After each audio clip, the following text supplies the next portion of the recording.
I think that was a more smooth intro this time. Welcome everybody to the ORG podcast. If you're new here, ORG stands for the Orthodontic Laboratory Resource Group. And we are an association of laboratory owners, in-house technicians, doctors' offices, a little bit of everything, and we help each other out.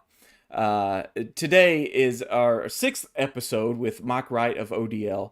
Very excited to have him here. We usually have a really good conversation. So but a little housekeeping. I do want to bring this up. This is our website, Orthodontic Resource. For those that are members, this is one of the things we are working on is our appliances, a standardized appliance for all labs and doctors and stuff. So check that out. You can give your input if you want, and Mike has been helping with this also. If you're a user of EasyRx, you'll recognize some of these iconic pictures here. So Mike is helping out with that. But without further ado, let me bring on Mike. Mike, how you doing? What's up, buddy? How are you? Good. I'm glad you jumped on for this podcast. I've been looking forward to this one because I have a special treat for us. I can't wait. Okay. Kate said there's a special treat for me. Yeah. I'll be like 2 days ago. He's like, "Hey, you want to do the podcast?" I'm like, "Sure." Yeah. And if you know Mike, he's very comfortable talking in front of people. And I knew being a live stream, he's helped out many times with conferences. And I think you spoke at the last couple conferences that we've had, right? I think I snuck my way out of it at the last conference. The last one. Okay. I'm more than happy to get up there and just banter. Oh no, you did the roundtable discussion. Yeah, that was fun. Yeah. I think Phil on the last podcast brought that up. Said that was just an amazing time. But I can't wait to do that again. Here's the treat. All right, it's about 2 minutes long, this intro, if I can top it right. But I think you'll get a kick out of this. So here we go. This is the OrthoWire podcast. I'm doing something new here. I'm doing something. I'm called it Livewire, and I'm going to start trying to interview the big movers and shakers of the ortho industry. And this morning we're going to be talking to Michael Wright. He had come to our DLAT conference back in earlier this year in spring, and gave us he was on our orthodontic forum, and he gave a presentation over his EasyRx web software, which was very interesting. His background, he's from Orthodent Lab in Buffalo, New York. He has a bachelor's in business administration, a CDT in orthodontics.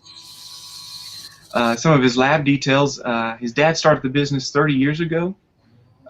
He grew up in the lab, I'm sure, smelling monomer and other things like that. I'll smell it. Yeah. And then he started with his driver and he worked his way up. This may have changed since spring, but 15 employees, 11 technicians, 3 office staff, 1 driver. And that, well, let me go ahead and introduce him. Again, my name is Kay Tippett of the RetainerDesigner.com. Look at that baby face, too. Yeah. So let me go ahead and bring in Michael Wright from Orthodent and EasyRx. Sure. Well, thanks for having me. This is really cool that we can do all this. Yeah, I thought it was cool. Yeah, when you first let me know about it, I was really excited about it, just because it's a different way of actually having a conversation with people. So I'm excited to actually be a part of it. So it's really cool. I hope we can learn something today. We'll talk about some things. I really want to get into some of the lab stuff, and of course we can talk about the software. But just like you said, you get 2 lab guys together and just start kind of shooting the breeze a little bit. You know, it's you never really have that opportunity. So this is really cool. So I appreciate it. It's awesome. All right, what do you think of that? That needs a haircut is what he needs. That was recorded October 2013. That was almost 10 years ago, a decade ago. Oh my gosh. Isn't that crazy? Soon. That is so fun. That's what I love about this industry, is because it's like you've been in it forever, I've been in it forever, and you just make so many great relationships, and then you look back on it, and it's just really neat to be able to see that. Yeah, and that was like Google Hangouts or Google Plus. I don't know if you remember. I totally remember that. Yeah, and it's Google Hangouts on air. I was like, oh, I got to take care. So you see, this idea for this podcast was born a decade ago, and it's finally come to fruition. And it's great to come back full circle and get to interview you again and see where you're at. I'm sure some of those stats have changed. A little bit, yeah. But I loved your podcast, though, and I love the videos that you made, because my favorite part is when in the beginning, if any of you guys have seen Kate's stuff, it's super fun to watch. But you had the wires coming together, and I was like, oh, that looks so cool. It's like the intro, and then it made it showed what the name was. Yeah. I bent all those, took a picture. It was like stop motion photography. I had to learn how to do that. Yeah. It was so funny because right around that time, you had Retainer Designer, EasyRx was coming out. There was so many things that were coming out right around the same time. It's like the net just started to explode for us. All the different things that we could be doing, and the possibilities were just endless. But I feel like we were just babies back then. Yeah, just kind of figuring out our way. Because whatever HTML5 or whatever was coming out, we were all just had these ideas. And Flash was out there. HTML5 was replacing that. Yeah. So we'll get into the EasyRx in our timeline. So we're going to start back from the beginning. Obviously, you got started in your 5th generation. I had to look it up. I thought you were 3rd, but you go way back to like Dr. Angle himself almost. Yeah, we go way back. Yeah, so just to give a little, I call it ancient history. Because I love to share the story, especially with new employees that come in. Once a quarter, I have new employees that we have, and I give them a presentation, because I just learned about this probably 10 years ago. And I don't know why my dad never really told me about it, or my uncle who was an ortho. But back in the early 1900s, 1902, my great-great-granddad, his name was Frank Casto. He was a dentist back then, and it was right at that turn of the century where people started to look at dental. Oh, gosh, there he is. Yeah. Larry. Yeah, Larry's on the left, who's my granddad. These pictures are awesome. And I guess I just feel really blessed to be able to see a lot of this stuff. Yeah. I didn't even know it was really there, but it's like a treasure chest. But Frank kind of started it all, and he was a dentist. And it's when, at that point they were like, hey, I think orthodontics is a real thing. Instead of just dentists moving teeth, they started to look at it as a specialty. And so Dr. Edward Angle, who's like the granddaddy of orthodontics here. Yeah. What a cool name for that. I know. They still talk about it too. They all Angle's in so many different conversations. And so he starts the school, and Frank is in the second graduating class. And it's neat too, because he's in these classes with some of these original, these OGs really. Yeah. And you have Charles Hawley, he's in like a class of 1904. Wow. All these people that really defined what we're doing now. And it still makes a big impact as of today. So it is 5th generation, but there was a generation that kind of skipped a little bit, because then when my granddad, he became an orthodontist as well. And he ended up having 4 boys, and 2 of them became orthodontists. One became a mental health therapist, and then the other one was an auto mechanic. And it was my dad who was the auto mechanic. And so he was selling tools. He was rebuilding Saab transmissions. Oh my gosh. He was just really good with his hands. But he was young, and he had kids really early when he got married, and I was the oldest. And it was just a tough business to be in. And he was like, I just got to get out of this business. He ended up having to, he knew a guy, and he wasn't paying his bills, and he ended up having to repo his tools out of his garage. And when you're a mechanic, like, those are your tools. Yeah. Like, just imagine when you break a bird beak, or if you break a pair of pliers that you love. That's kind of what these are. So we ended up having to repo some tools, and he was like, I got to get out of this business. It's like, I just want to sell tools and make stuff.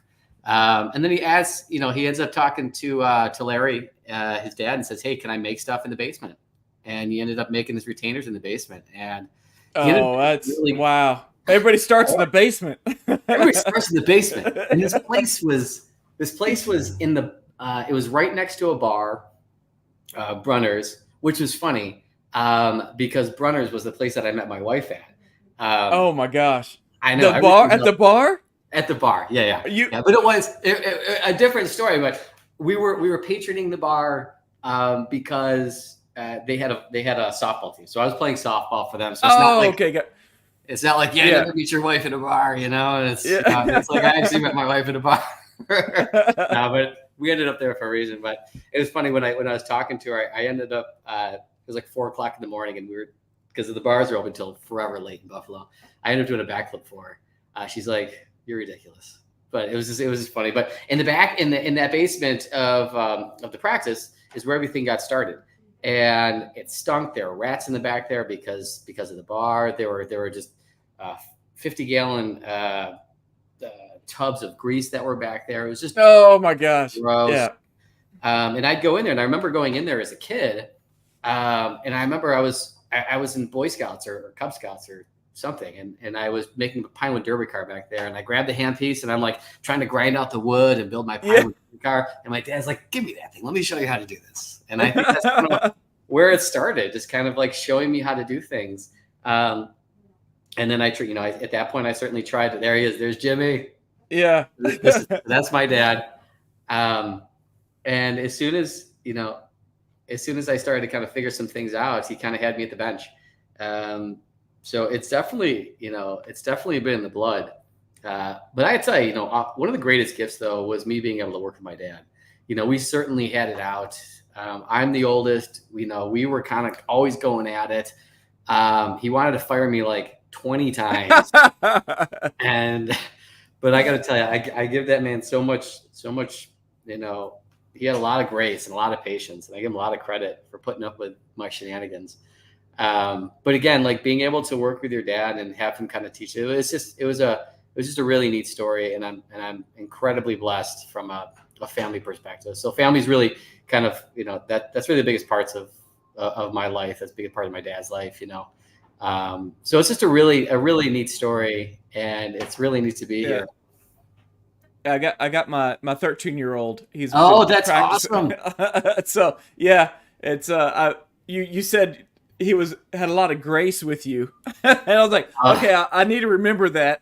Have a lot of grace and yeah. Don't forget that. Family is I might be starting none of them are showing interest in it right now, except for they're making some money while they're working for me. That's what I did. I just needed a job.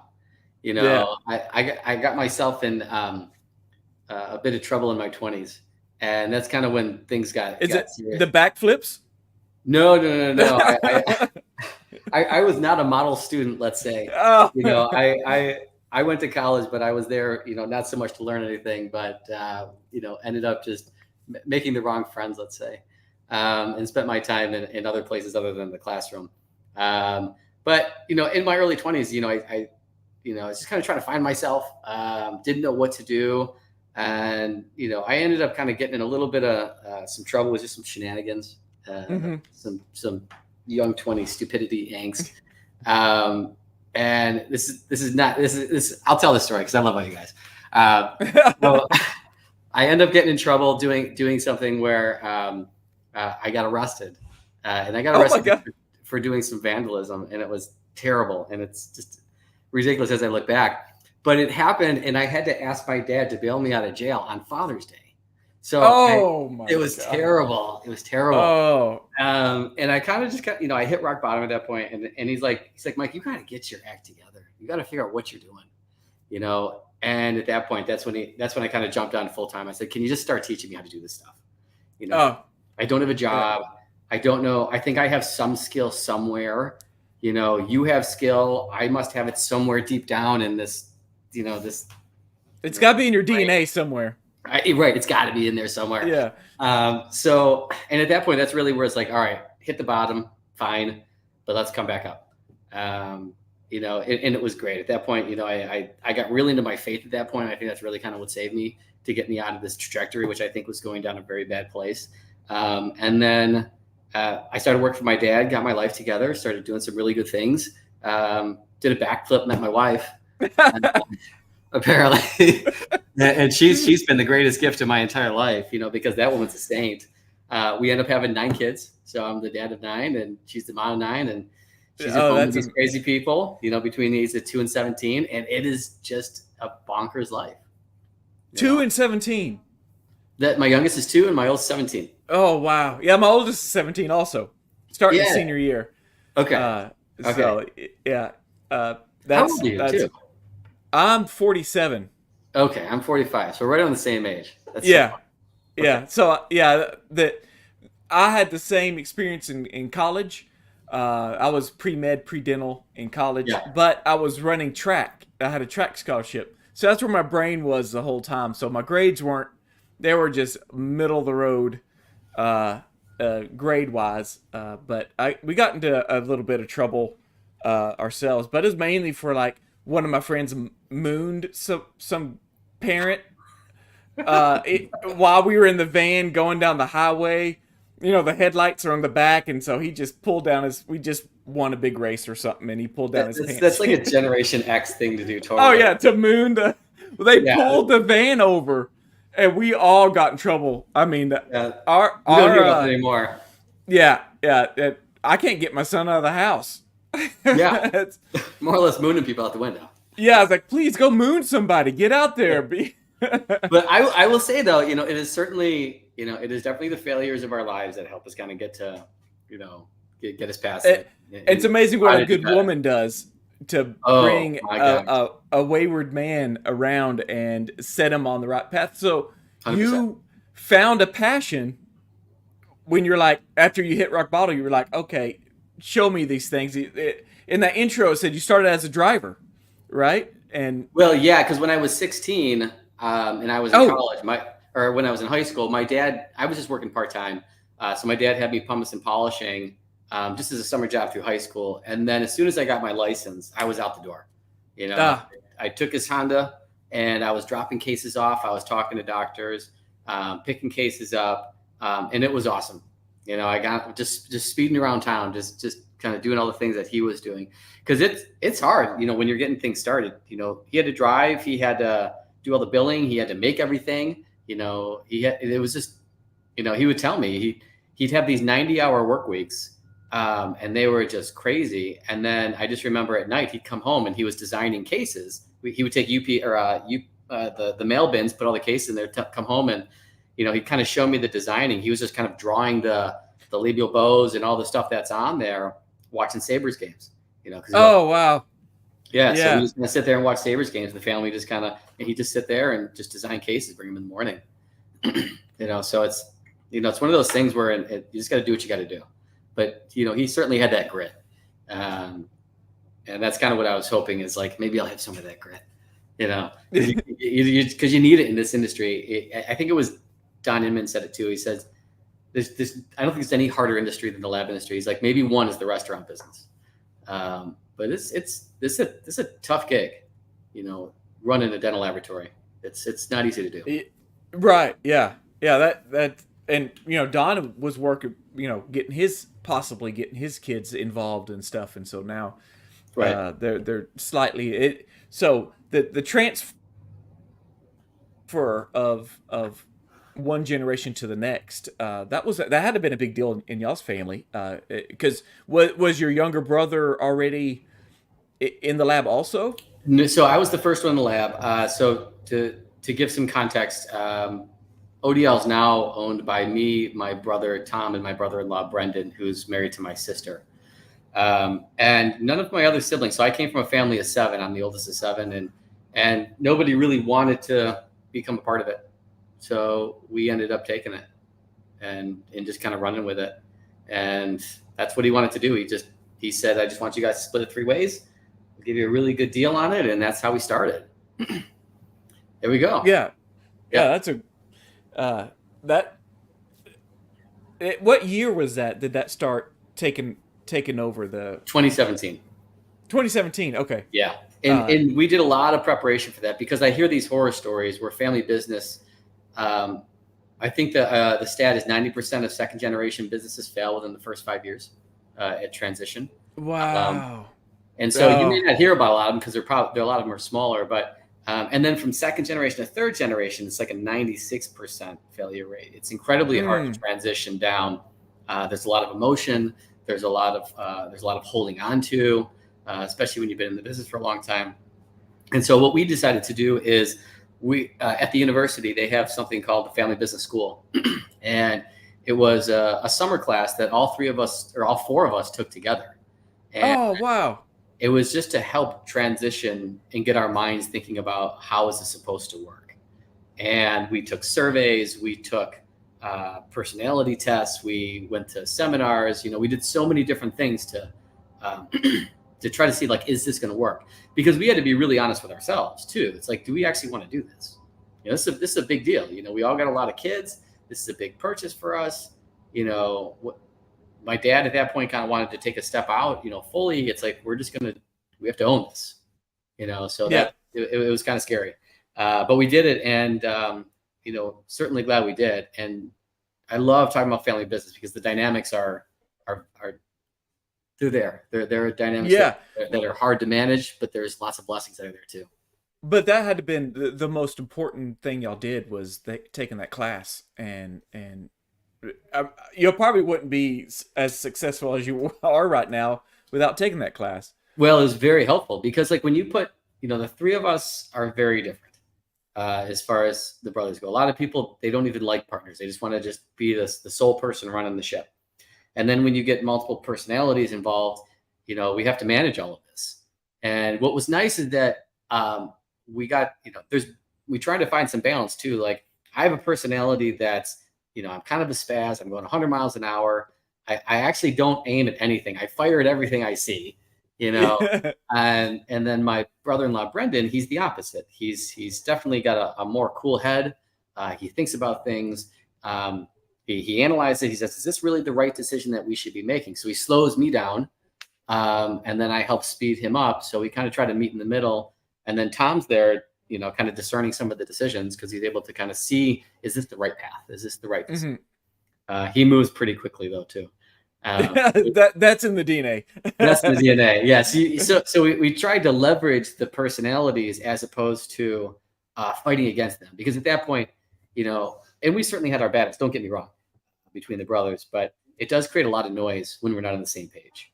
And you can't grow a business if the family is in turmoil, or if they're fighting, or if you can't get along, there's no way to grow. You can't, because you're so worried about yourself, and the other person's so worried about themselves that it's not about kind of what you can give. If it becomes about what you take, all of a sudden the business just stops. So you really have to let a lot of stuff go. So working with those two has been a really great lesson for me. Like, okay, we just have to work as a family. We have to give. We have to give each other the benefit of the doubt. Yeah. Even though it's not going to be easy, and let's just get this done. Yeah, it was really helpful. Y'all have the same picture going forward. Okay, so before we get too far, sure, we got to back up because EasyRx was, of course, that was from 2013 when you came in and spoke at the conference here at DLAT. Right. But you had been working on that before then. What was your position in the company around the time you originally thought of EasyRx? Sure. I was, you're a working manager is really what you are. So I was the lab manager at the time. I'm bending wires all day. I'm acrylicing all day. I'm adjusting all the cases before they go out. But at the same time, I'm having to manage these people. At that point, it was 2008. So, gosh, I must have been in my 20s at that point, or somewhere just super young, where I was not a good manager. I'm struggling trying to figure out my life. You're spaz. I'm a spaz. I'm all over the place. Yeah. I can't finish anything because I want to start 100 things at the same time. Oh, I'm the same way. Yeah. It's like I'm a sprint runner, and if I have to do a long distance race, I'm toast. So I was young. I was just a young manager trying to figure out what to do. But it was funny though, because when I was younger, before I got into the lab business, I really loved like design. I loved to draw. But I love just like tooling around in Photoshop and Illustrator and the Adobe tools, just like building stuff. And so I really gravitated toward web design. So that was something I wanted to do, before in my high school years, I was like, I'd love to just be a web designer at that point. So I had my mind on that, and that just kind of never came to fruition for what it was. But I still kind of had that passion for just technology and things that look cool. And so kind of, getting into the EasyRx story, it was really funny because it was so silly, how it even started. It was, you have, we had, we have carbon copies of our script, right? You got like all these together. I got my one that I'm drawing. Oh, yes. I forgot about the carbon copy. This like 3 years. The whole thing. Everybody copies. And so on the second one was the yellow page, and the third page was the pink page for us. So every day I would draw these, I'm designing stuff. So I took the Great Lakes, or I did what they were doing. They would draw on scripts. So I would draw on the scripts. I draw my atoms. We draw the labial bow. I draw my springs. Doctors would draw on them. And that's just how everybody was taught, was to draw. Yeah. And I was like, this is great. I loved it, of course. But when a doc would draw something on there and it just looked like they had like 7 drinks before they actually made it, you had no idea what you wanted to make. And so it just created so much noise. But really, what really kind of drove me bonkers is I take the last piece and I would give it to my bookkeeper, and she would have to take it and bill it out, because we had the main script on the pan, which was in the lab, and then she would take a carbon copy and she'd bill it out so that she could do invoices. Yeah.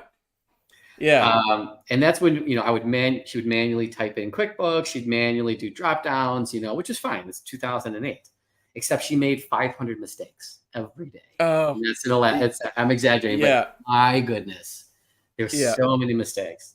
And so I'm sitting there designing one day, and I was like, "There's got to be a better way to do this." Mm-hmm. And what if there's a way that can I digitally draw this, and then just give it a price? And then if we could figure out a way of doing this, then I can fire my bookkeeper because she's making so many mistakes. That is a funny start to this. That was the reason, because I couldn't stand her, and she was making so many mistakes, and she just didn't care. And I'm like, I don't know how to get rid of this person because I don't have time to bill. So and to train someone, right, how to charge for each individual thing, I couldn't imagine. Gosh. Yeah. Oh my gosh! So that was really that's kind of the origin story right there with EasyRx, and that's where it started. And we ended up contracting some folks out, and one thing led to another, where it just turned into this system where people can now send us stuff, because instead of us creating it internally, why don't we just have the doctors do it? Yeah. No. Yeah. Why am I doing this? Why are they sending me stuff that they're already drawing, and then I have to re-put it in? Let's give them access and then teach them how to do it. Easier said than done. That was probably the heaviest lift, because everybody was like, "This is crazy. Why on earth would I ever do this when I can just draw it out and send it to you?"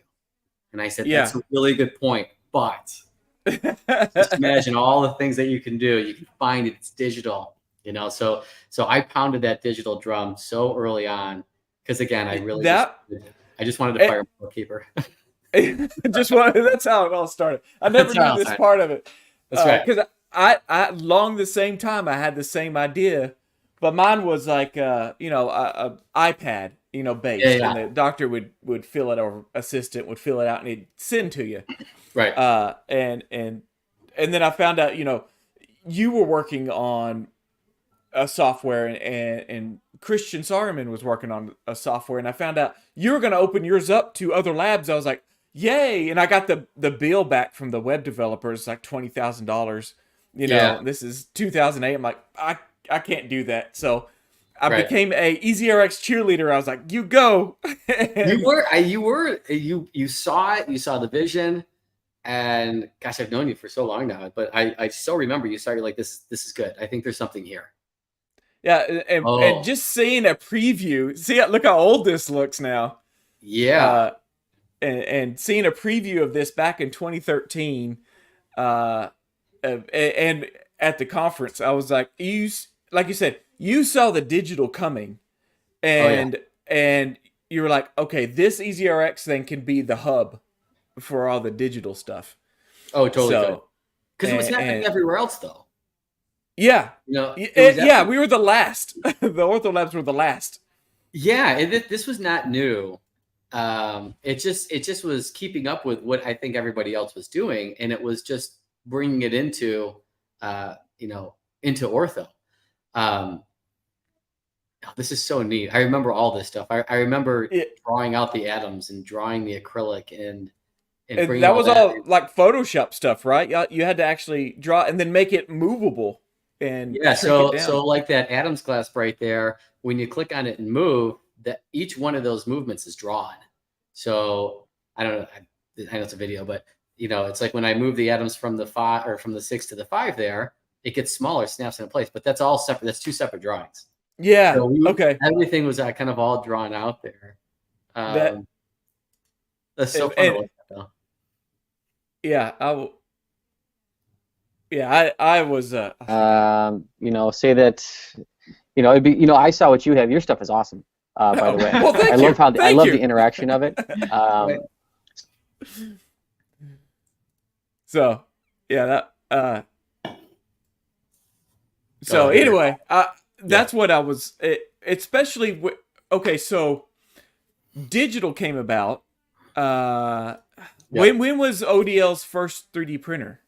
That was around that same time, 2013, 2014? Yeah, it must have been. Yeah, we started out outsourcing everything to Great Lakes because we started with aligners, actually. We were just, we were trying to figure out how to do that, trying to figure it out. And we ended up, we'd moved, so I'd wax out the aligners, or I'd do the setup, try to get it exactly how it was. I'd move it. And then when I went to, I'd either have to take an alginate of it or I tried to suck it down. And then that just ruined everything when I did that. Yeah, with the wax. So we ended up putting whiteout over the wax. And then I'd stick it in a 3-shape scanner. And then I would create an STL file. And then that was the process. And then I'd take 20 of those, send it to Great Lakes, and they would print them out for me. And then we'd make invisible tooth movers or whatever you want to call them. Oh my God. Yeah. Because we know we're going to get in trouble. Yeah, exactly. Trouble back then. Yeah. Or they're just retainers, just happen to be on different models, whatever thing we were all talking about. But, and it just got to the point where we just needed getting scanners. And at that point, things just made sense that we've got to figure out a way to be able to upload files, and upload files back then, that was not a big deal. Everybody was doing that. You're uploading files everywhere.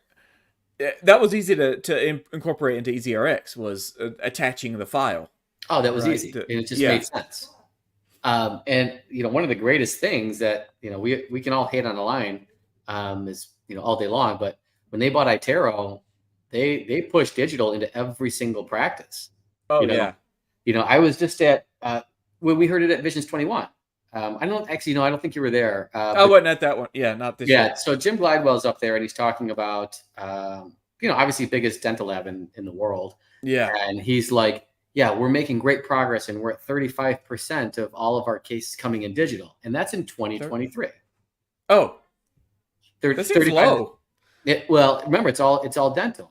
And the adoption rate on the dental side is incredibly low. And I'm thinking on the ortho side here, we're close to 99%. I'm 70, 80, somewhere in there easily. And that happened within a few years. Right. So Align really pushed that digital technology. And it was really, like I said, we can certainly hate on them, but man, they got a scanner in every office that we didn't have to do. We didn't have to ask we didn't have to pay for it. We didn't have to do anything. Like people are trying to pay the dentist, hey, we'll buy the scanner for you. Just put it in I remember office. That. Yeah. People are doing that now, some of these companies. And so that just made sense that, the pitch at that point was like, look, you're already scanning for Invisalign. Why don't you help justify the cost of the scanner and then send us and every other lab, of course, STL files, we'll print them out and we'll make them for you. Mm-hmm. And those were the days. That's when the transition started to happen. Well, I did even though the doctors, Itero, we got to give them props for getting digital going. And then once it took fire in orthodontists, it just took off because I bought my first 3D printer, still there in the middle, in 2018. It's just a Form 2. Oh, still running today. Yeah, we started with the Stratasys, those big honky Yeah. ones. Yeah, they were just this huge thing. Look like a inkjet. Just yeah. It's what it was. Yeah. It was just kind of like spray stuff, but it was huge. It was this big thing. And it was crazy because it was almost like 40K. And my dad at the point is like, I haven't spent more than like $500 or $1,000 on a piece of equipment or like any kind of technology, which is like a computer and a monitor.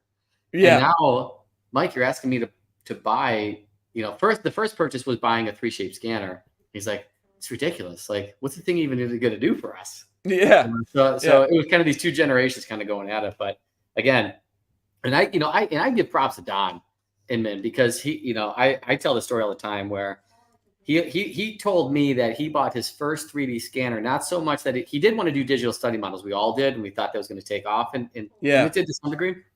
But his big motivation was digital's the future. I need to teach my folks what an STL even is. And they have to get used to living in this 3D space. Yeah. And, obviously it was very prophetic, let's say, because we live in 3D space now. Oh yeah. So it's very interesting. So that's where I think EasyRx, where it was like, well, why don't we start to offer this to other labs here? Let's see, can they use this as a tool? Yeah. Yeah.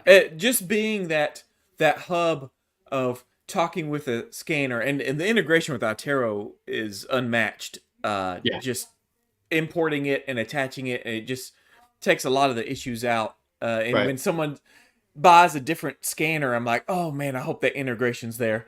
I know. Just makes it, and talking with the printer, and that was one of the EasyRx was one of the reasons I bought a Form.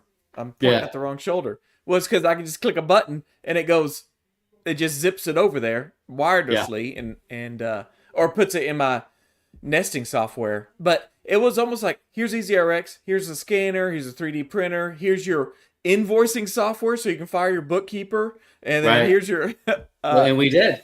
Yeah, and just them adding a labial bow to Clasp, and you start charging every time they add something, and the price starts ticking off up there.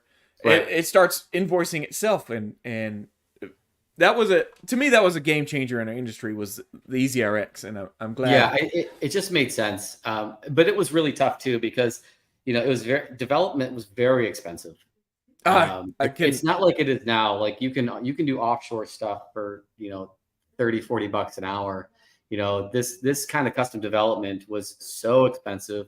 We had no idea what we're doing. I would tell people, it's like I make retainers, for crying out loud. I am good at making stuff. I have no idea. I don't know what JavaScript is. I don't know what HTML5 is. I don't know what SVGs are. I don't know what any of this stuff is. Yeah. And I was not necessarily prepared. Now, obviously, we held our own and we got to it. But, kind of the next big transition was it's like we could not sustain the company because we turned it, we made EasyRx into a company and we couldn't really sustain it because we couldn't get enough labs to kind of pay for it. And it's not the industry's fault. It's just there's not enough labs. There wasn't enough. There wasn't an ability for us to scale a piece of software like that with the small amount of ortho labs that are there. Because there's not a lot. Maybe dental labs was something we could think about. But that was a really tough model to do because we just couldn't generate the revenue at that point. And that's when things had to change. And that's when, funny enough, a guy named Dr. Mark Lemchen calls me and he's like, I just want to use your lab because you're using EasyRx. I said, great, this is awesome. We can use it as a tool to get more doctors. And he ends up loving the software. And I remember talking to one of his staff members, and she says, just to let you know, when Mark really loves something, he ends up buying it. And, fair warning. And I said, okay, dokie. I don't know what that means, but I'm happy to make your appliances. And I ended up having conversations, me and my dad did, with Dr. Mark Lemchen and then his partner, Todd Blankenbeckler. And we had to make a decision too. It's like, what can we do? And I remember me and my dad would talk almost every night. We'd have a beer and it's like, all right, what are we going to do here? I can't run a lab and build software at the same time. And It was almost like, if I want to see this kind of baby we made, grow up in a home that's going to actually help it, we have to let it go. And that's what we ended up having to do. And, it just because it wasn't feasible to work only for ODL at the time. We're too small. We had 12 technicians. Yeah. It couldn't be something. We're just too small to be able to manage a piece of software, have that work for ODL, have it work for other laboratories. And at that point, it just had to. And every laboratory is different, and that just puts a whole nother level of complexity. That made it incredibly different. Yeah, that was the hardest part. Yeah, it's like, but we do it this way, and you're like, people, whenever they go to EasyRx, I go, it's not easy to set up, it's just easy to use once it's set up. Because you got to change your lab billing a little bit, and you're used to writing everything down, and yeah. I'll tell you, every lab's got a different appliance name for something. They do. And in my own ignorance, I just thought that this is what labs do. Like, this is how labs workflow works. It's why wouldn't you just use it this way? Because this is what ODL does. It's like, we all kind of have that syndrome. Like, everybody's like me, and it's like, nobody's like me. Yeah. Nobody does this at all like me, because this lab does it this way. This lab does it that way. Can you make this change? Can you make that change? And it was like, oh my goodness, what are we going to do here? And it was really hard, and we would try to keep up with it. But, it was that balance of like, I'm trying to make a sale and just to get something on the books versus being able to have something for you, but still have the software make sense and keep it elegant. And I think when you did your presentation in 2013, I want to say the price was $4.99 a month or something like that. And that was a hard sell, because they're like, I'm getting paper printed for like, pennies on the dollar. I will just keep still using paper. And at the time I was working for another lab, and I keep going, we need to jump on this EasyRx. And they were like, $500 a month. I can't do it. And I know. That was the uphill battle. Yeah. And trying to get yeah. But if then we couldn't do it. It was, I remember, I think after Todd and them took it over, and I got to give them praise, because they have added so much stuff to it. Because did y'all deal with the 3D editing software yet by that time? Yeah, we just started it. So I knew y'all had the view. You could view it in the web browser, which I thought was cool. You can rotate it around. Yeah, that was kind of the beginning stages. And I didn't do any of the editing stuff. That was all under Todd. We just had a viewer because people wanted to see digital study models. That was the request. Oh, yeah. Okay. See that? How do we make money? Well, we can offer digital study models, and they have a viewer built into EasyRx, and you can charge the doc $25, and, we'll house everything, and they'll just view it, and we get rid of plaster, kind of continuing to beat that drum. And then Todd took that and turned it into a whole different software suite. Which now manages all the workflow from the data management, because really EasyRx is just a data management platform. Yeah, it is. Yeah. They just send me data. And then I use that data to make something. Now you can take all of it and work within it, but now you can actually make stuff. Yeah. That was a big trend. And it's none of this. That's what I loved about it, because I saw the file systems of people that didn't use EasyRx, and they were getting scans from email, and they're putting in a file that needs to be based in this software, and then it's saved out of that software, put back in a file, and then it's named in another software, and then put back in the file, and then put back. When EasyRx was able to just streamline that, and you don't have to worry about mixing up scans and models on your computer file, that was genius. And they came out with the sign up for free to be able to accept. I think they concentrated on the orthodontists, because there's obviously more of them than labs. Exactly. And, and so sign up for free as a lab to accept scans, and that was your step in the door. Yeah, so they flipped the model, and it was the only way that EasyRx was going to survive. And that's exactly what they did, and that's how it ended up working. There's I know a little by a little, but I did not see how we were going to be able to make this work as a lab only software in the orthodontic field, in the orthodontic lab, because there are so few of us. So it really had to go somewhere else, and I'm glad it did, because they took it and they just created a whole different product that changed the industry. The funny thing is, I'm finding myself paying $500 a month now for EasyRx, and I don't mind it. It's like, just take my money. It's making my life easier. What we pay for now compared to 10 years ago is a whole different story. Oh yeah, subscription what you model. Pay for in resin. Yeah. You know. Oh yeah. It's so much easier to write that check, or not even checks anymore. I don't know last time I wrote a check, but just having that payment. I thought we were talking about the price, and I'm like, I think I pay around $500 a month now. I'm sure you do. Because I got auto bracket removal, auto base. I mean, it just saves so much time.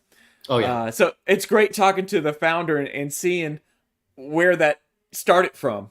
Because I'm in the same boat now as you, where I use it, and we use the tools and we use the feature. Yeah, it just become part of it. And in fact, I got an email yesterday from a doctor, and he's buying like a DEXA scanner or something like that. And I immediately went to EasyRx help section. I was like, is there DEXA help, like a integration? And there's not. And I'm like, I will refuse scans from this doctor because he can't use EasyRx with it. Yeah, or they just have to upload it. Upload the STLs, which we still have a lot of folks that do that. Yeah. And the good thing is, I think Todd's team has figured out a way of, automating some of that process for them and 100%. Walking them through it. And yes. that support staff, that had to have been huge. I couldn't imagine taking calls from other labs while you're trying to make a retainer. Like I didn't, and that's why we had to make a choice, because I had to figure out, what are we gonna do here? I can't run the lab and then get this going. This is just not gonna work. So, well, I appreciate you, doing that, making that for us, or coming up with a vision and offering it to other labs, which probably caused most of the headache, because I'm sure Christian Saruman's software is awesome. But it's specific to his lab right now, which was probably way easier for him to develop. It was very easy to develop based on how we do things, and then once you figure out that everybody else has nuances just like you do, and that you're not like me, Kate, and not like me, so it's just like, well, how do you customize it in a certain way? So because we intentionally made it very specific to ortho. We had a very specific workflow. And if you bought into it, it was awesome. But if you didn't, it was very hard to create a workflow outside of the way that it was done. So it's a tough go. And I did a presentation of 4 years ago, I think, up in Lubbock, and just showing how I use technology in my small little lab. Well, I sold it to a crowd. Like, they signed up that day for EasyRx. I'm like, are you sure you're Crown and Bridge denture? And EasyRx had dentures in there and all that stuff. I was like, oh, okay. Well, yeah, they have dental in there. They wanted a data management software, and so I was like, oh, okay. Right. So I didn't think I was going to be selling anything. I should have talked to Todd and it's like, hey, can I get a little kickback? You got to make sure you get your check in the mail. Yeah, make sure he's writing that check for you. So in 2017, y'all took over. Yep. Yeah, and is this when you built the new building that came a few years later? So 2017, we're in the older building, the same place that you saw some of those original pictures in, 10 years ago. So we stayed in there for probably 20 years. And then, once we bought ODL, had some skin in the game, we really hit the pavement, and we just wanted to start bringing on more customers. And then obviously we grew, and we moved down into the city because we were out in the suburbs. And then once, we moved into one place, into 15,000 square feet, and we're like, this place is enormous. This is unbelievable. We're never going to be able to, fill this place up. And, COVID hit. And then once COVID hit, we all shut down. But that was talk about a community. My goodness, I'm on the phone with a different dental lab or a different ortho lab, like every other day, being like, hey man, what are you doing here? Or how did you do that here? Or, what's this PPP thing? And it was, that's kind of where a lot of the ORG stuff started. I know there was AOLP that started, but it was like, hey, let's figure out how to bind this together and turn it, because when I was talking to Phil and Lance, we were on the phone with each other constantly. And it was just kind of neat to have those conversations, but I think it's where everything kind of started to merge together. COVID really did congeal the reason behind ORG AOLP. Yeah, 100%. So that's a good point. Because it was just so we need helpful. a community more than ever. Yeah, because nobody knew what was going on. I had no clue what was going on. Nobody could have prepared for that. But what we did anticipate, which we were all thankful for and hopeful for at the time, was that everything was going to be a rubber band. We shut down for 2 months, but then when it comes back, it's going to come back with a vengeance, and it did. Yeah. Yeah. 2019 was one of my biggest years, and of course 2021, it just bam, it's I don't know, Texas doctors too. I had a Florida doctor that was using multiple labs, and I guess I found out I'm in Texas, I was open, and it was just me and my wife, so we didn't have to shut down. Yeah. Because it was just family. So we just kind of kept going. Well, they ended up giving us all 9 of their offices. I didn't even know they had 9 offices. I thought they had 2 or 3. Awesome. And their bill was more than all my other doctors combined. And I was like, oh, that's awesome. Okay, hold on. I can't do all this. So yeah, COVID rubber band is a good. Yeah, analogy. we all experienced that. And at that point, we ended up moving out of that 15,000 square foot building across the street because an opportunity opened up. It was a sad opportunity because the company that was in there, they did light manufacturing, and they ended up belling up over COVID. They were so highly leveraged that they, by the banks and by the folks that they were working with, that they just couldn't survive. So they certainly were not prepared. But it was an absolutely beautiful space, and I worked with the landlord and said, hey, I'd love this space if you can get it to me, at a really great deal. And he did. And that's when we moved again into this bigger space. And that's what you see right now is that brick building across from that bougie pool. Yeah. That's just nice. Yeah. That's part of the benefits package, right? It's part of the amenities. Yeah. It's the amenities of having a pool there. But no, we're more in the city. Buffalo's gentrifying. It's really nice to see, and that the whole place that we're at is starting to really explode. So we took a chance on the area, and it's starting to really come around, which is nice. But those are the pictures. That's our current place right now. So that was all. It's just absolutely gorgeous. I guess y'all brought in a designer that, just the colors and the live wall, and y'all really made a wonderful place to work. Yeah, we wanted to try something different. I when we were originally in the first dental lab, it was just normal lab of what I've grown up with since I was a kid, and we just wanted to see, can we do something different? What can we do, because the world has changed, people have changed. We want to be able to see if we can make a place that's fun to come to. Obviously we still got to get stuff done, but while you're here, let's make it look nice. Yeah, I like, like I was saying earlier, I loved web design. I love kind of the beauty of web design. I love kind of the colors, drawing aesthetics. And, we really wanted to kind of take that same thing and turn that into a vision for ODL of just very colorful, aesthetically pleasing. We just wanted to be different. And that's based on who we are as people. That wasn't anything, we weren't trying to compete. We weren't trying to do anything except for just kind of bring out who we are as a family. And that's it right there. We brought a muralist in there to make a mural based on, some inspiration that we had. So it was cool. Yeah. Y'all's pictures that y'all were putting out, just gorgeous. It's got to make your employees like, I'm proud to work here. And I'd love to get into your culture that I feel like that's what you're working on now, is that building that lab culture. Yeah, because it's so different. I want to make sure that we can hire really good people. I want to make sure we can pay people well so that they can provide for their families. I want to be able to provide opportunities. I don't want people to look at the lab industry when they look at ODL and say that, well, we're just, second-class technicians, or right. We always got that feeling sometimes that the doctor looks at us as we're just kind of like, well, just send it to the lab guys, or we're second rate. That's something that I was always kind of just paranoid about, whether they think that or not. I just wanted to provide something that was just more than that.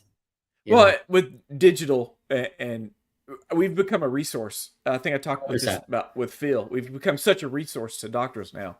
Yes, because we're navigating this digital together now, and right. Y'all have become experts because y'all were pretty much the first labs to. I told Phil I was very thankful for big labs like ODL and his lab that y'all dipped your toe in first. Found out how hot it was, the digital stuff, and then we could follow suit once y'all made all the mistakes. Right. And same thing with the doctors. We were 12 people at the time. When we first, and we were 12 people for 20 years. It was just like, let's see if this works. Well, where are you at right now? What's your current status? I think we are at 65. 65. That's a huge increase from 12. And y'all have a lot of career technicians too, right? That. What's interesting is not really, because the first, like my dad's generation, they're all older and they retired together. Yeah, they're not in the company, and so it's all younger people, So I'll tell you, that's a really tough transition. Was how do you teach this? So we've really had to figure out, how do we teach the next generation something that you don't learn anywhere other than in a lab. Yeah. How do we teach a skill in a trade? But my dad always taught us, he said, look, we have the opportunity to teach somebody something that's brand new and help get them a career in something that they couldn't have done before. And it's really neat. Like, that's a cool thing to do. And so we try to find really good people, and we try to surround them with really good people too. Mm-hmm. And really do try to build the culture the best we can. Easier said than done, believe me. It's incredibly hard to do, and it's this living situation. It's not like our culture is great. It's and it stays that way. It's you constantly working on it. And that's the hardest part. Well, and y'all have Google-fied. That was the career to get into. I guess our age, when Google was getting big, and they had restaurants and they had cool little places to work, right? And to entice this new generation of technicians, I think you've built a place where they're like, this is a cool place to work. What is this? And instead of like, come apply for a job, we're in the basement with the barrels of grease, don't mind the smell. They're like, I don't want anything to do with that. But hopefully you've gotten to where you can entice the next generation with what you're building culture wise. Yeah, it's culture wise. It's understanding that it's not all about what somebody makes. It's being able to give them enough time, balance for them now. The next generation is really focused on having that balance. So that's been very different than how I grew up. When I was growing up, I remember I had a baby at like 3 a.m, and I was at the lab with Red Bull at 7 making routines.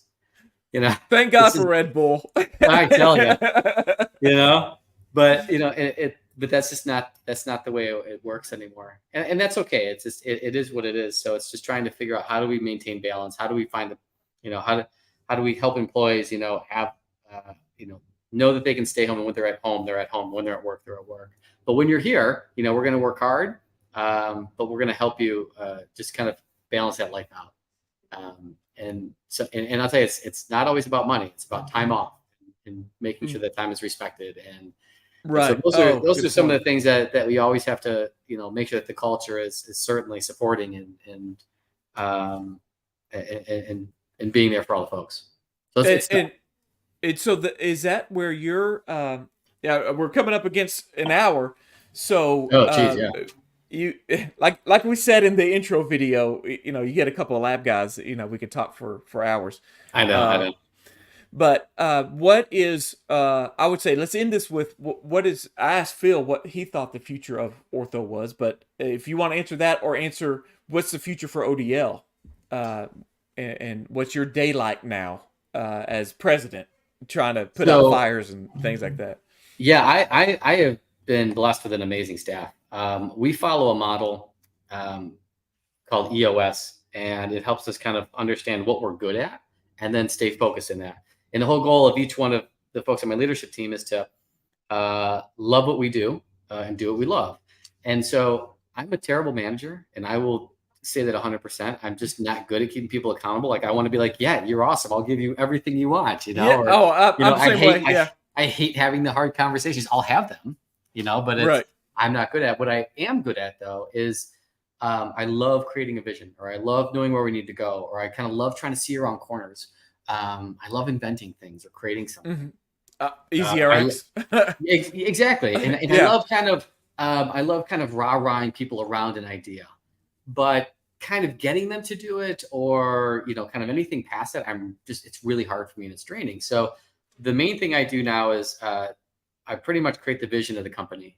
And then I rally the troops behind it. And then I have a great group of folks that help me with that. So that's kind of what my day-to-day looks like. You know, what I think as far as the future goes, I think everything's going to be a lot of just AI and automation. And it's not like a scary thing, you know, like who would have thought, you know, Cade, 10 years ago, you're doing 3D printing. So right. I think it's all going to be available for everybody. I don't think it's something like AI is going to take my job. No, AI is going to help you do your job better. And I think it's going to be able to help us do, you know, create better products, get stuff out faster. I don't think anybody's going to be let go. I think we're going to be able to empower a lot of the folks that we have and be able to spread more of the work that we have out to more doctors. So, transition people from an analog to digital. Right. It's not getting rid of people, because we obviously all have problems hiring and getting people. It's not about that. Talked about that. Yeah. It's about being able to teach people higher level skills. If they can do something better and faster because of technology that we give them, and then we're able to still charge the same price, but they're more effective in providing more value, well, that means that I can start to pay them more. And, you know, I think as long as we balance that out and make people the focus, we can certainly pay them more, create those careers, create those career paths, and have some of these, you know, digital alternatives. I think that makes for a really neat company. So I think those opportunities are there for all of us. So that's kind of what I see over going to be the next 10 years. Yeah. And I meant to bring this up. Do you want to talk about Sugalu? Am I saying it right? Sugalu. Oh, I love Sugalu. I love the name. Yeah. Okay. Where'd that name come from? So it's just a business that Todd and me wanted to start. I'm kind of just an investor in it. But it was just, we looked at the industry saying there's got to be a better way to be able to send orders for products that we have to us, and then we can provide the product, you know, because we're still making phone calls, we're still sending emails, we're still sending faxes, you know. Oh my gosh. is there a way that we can just have something that's just, again, it's nothing that is out of the ordinary, you know, it's just being able to create an e-commerce site that has a really fresh look to it. So that's really what Sugalu is about. So we're certainly making partnerships based on who I know, who Todd knows, you know, coming up with different products that are out there. Which I do like. I just ordered from y'all the GT Flex Pro, awesome. Which I really like that stuff. That's really, material is really good stuff. Yeah, we got a good relationship with Mark over at GT Flex, or Good Fit as it is. Keyprint, all of the Keystone, we do a lot of the resin. You know, we certainly have, we've made some great partners that are doing a lot of white labeling for us, monomers, polymers, wire, all of that. But really, we want to, you know, the big thing about this is digital is the future. And so we, you know, if you click on the Leone tab too. That's a new one that I've noticed. New, yeah. So this was super exciting because this is the future right here. Yeah, you know? Y'all are just doing CAD CAM with Leone, right? Do y'all offer classical RPE screws? Not yet. Well, we can, but what we want to do is we had a relationship with Leone so that we can kind of be the distributor for their CAD CAM screws. Like, this is what I think the future is: 3D printing, computer-aided design, all the metal frameworks, and I think Leone's killing it, and I love these guys. So we were really proud to be able to work with them to offer these products. Helps them kind of get into the States a little bit more with this, and so this has really been a fun partnership, and we're hoping that this can kick off more. Yeah. So this podcast brought to you by Sugaloo. Sugaloo. Sugaloo.com. SOOGALOLU.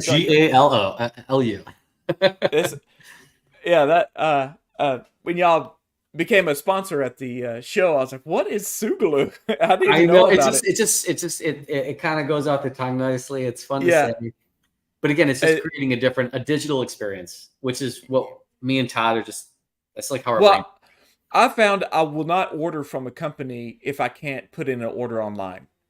Right? at midnight. I'm done. I was like, oh, I forgot to order whatever.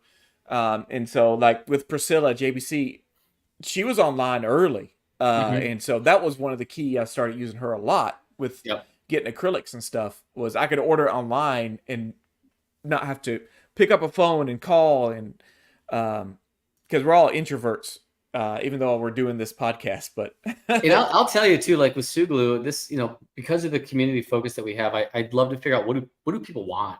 Like, what are products that we could get for you, or that you may not be able to find, or can we almost create like a buying group, or can I source a product for and say, hey, I got 20 labs that are interested in this. Can we get a group deal? But then we can facilitate the ordering since we already have the platform. And ORG ORG would be great for group buying like that, like you said. And yes, an ORG partner. Those are things that we're certainly working on. But again, we have a platform, we have technology, it's there. How do we embrace the community to be able to figure out what do you need to make you do a better job at what you do? That's always been the vision for everything that we do. Yeah, that's a great way of putting that, and probably a good ending point. I don't want to take too much time, although we're all in. I'm sure I'm enjoying this more than anybody else because me too. I do the podcast out of a selfish means because I just like to talk to other lab owners. So, well, like you said, we could talk forever. Yeah. So hang out, Mike, and let me end this broadcast. And everybody, this has been episode 6 with Mike Wright of ODL and EasyRx, I guess, the founder of it. We will talk to everybody next week. And as I say on my YouTube video, happy binge.